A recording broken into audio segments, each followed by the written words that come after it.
जय हिंद दोस्तों। आज हम पढ़ने वाले हैं फ्यूचर इंडेफिनिट टेंस का एक्टिव और पैसिव वॉइस। तो पहले देखते हैं फ्यूचर इंडेफिनिट टेंस क्या होता है। जैसा कि फ्यूचर इंडेफिनिट टेंस में विल और शैल का प्रयोग होता है और आई और वी के लिए शैल, आई और वी के लिए शैल और बाकी सबके लिए विल का प्रयोग होता है। और इसी का जब हम पैसिव वॉइस बनाएंगे तो विल के साथ बी का प्रयोग कर देंगे तथा शैल के साथ बी का प्रयोग कर देंगे। तो पैसिव वॉइस में विल बी और शैल भी हो जाएगा और वर्ब की थर्ड फॉर्म और बाई के साथ जो है सब्जेक्ट को हम ऑब्जेक्ट बना लेंगे।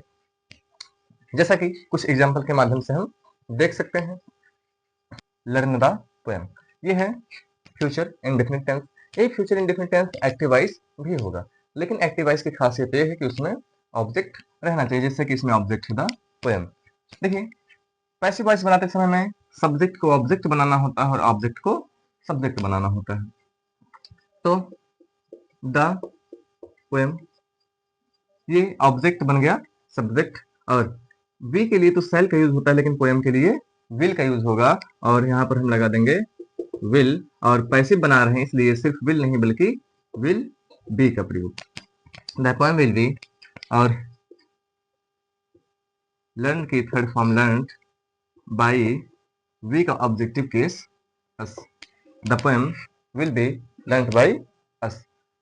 ही will do the work carefully, इसमें जो है वर्क है आपका ऑब्जेक्ट, केयरफुली तो एडवर्ब हो गया है। तो द वर्क को हम आगे ले आएंगे, द वर्क, उसके बाद वर्क के लिए विल का यूज होगा और पैसिव बनाते समय विल भी लगाएंगे, और डू का थर्ड फॉर्म डन होता है, और केयरफुली बचा है तो केयरफुली बाई ही का him.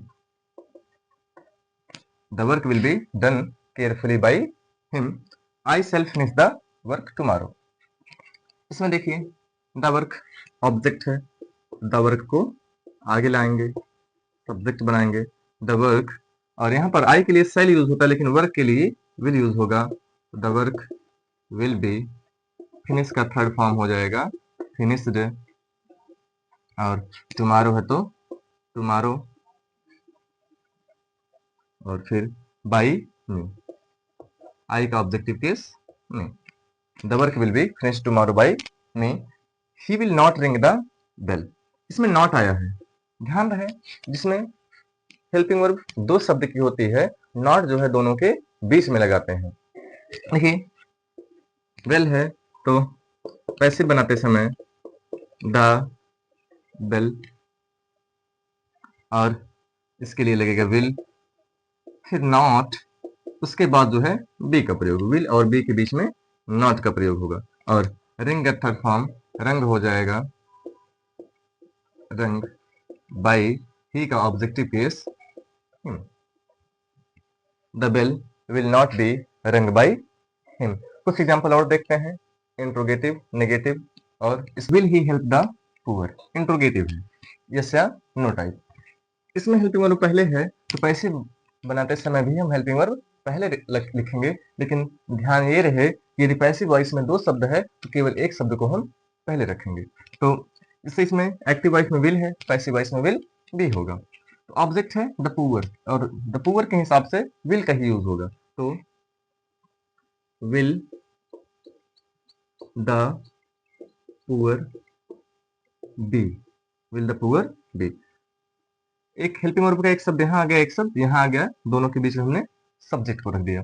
The will the poor be, और हेल्प की थर्ड फॉर्म हो जाएगा हेल्प्ड, फिर बाई ही का ऑब्जेक्टिव केस हो जाएगा him question mark. Will the poor be helped by him.